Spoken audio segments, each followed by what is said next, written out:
In my last XRP update, I left you with this path. Now, this is the path XRP must take to avoid a macro bearish pattern.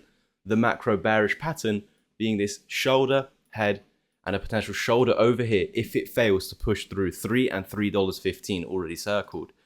The issue with this is that it's resistance, and until broken, technically speaking, it is bearish. It is actually meant to form a lower high. Actually could be around this area if it doesn't sort itself out. Now, in my past update, I was saying at all costs, it must protect $2.46, otherwise we will see another move down and this dotted line will be lost, validating the macro bearish pattern, the head and shoulders pattern. So what does XRP need to do to invalidate that bearish scenario? It must recover $2.65, $2.71. This is what I said in yesterday's update. That's step one. And then step two is pumping up into $3. Guys, it is just going to be resistance. So what we need to see, I'm not expecting a move up like that. You know, even here, it can get rejected still today. We must see Bitcoin breaking out. Please check out my Bitcoin updates, the most important one. Bitcoin must break out today because it's formed a bearish cross on the daily time frame. So it must break out, it must break through and recover it. Otherwise, it's just pumping into resistance like XRP and will roll over and validate this pattern.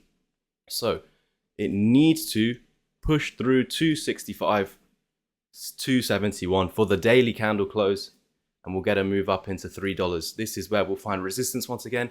And I'll say the same thing. This must continue to hold now. We're not even yet above it again. So today's job is to recover the lost low, the lost support, and then flip it back into support. We don't want to see it held as resistance. Otherwise, we get a move down which loses $2.46 and validates the bearish pattern. So at the moment, what you might see, even though yesterday had a negative title, today we'll have a positive title simply because we're seeing a bounce. Of course, I'm going to say market bounce or something along those lines. But as you watch the video, I actually say what needs to be done for the bullish path, what needs to be done for the bearish path.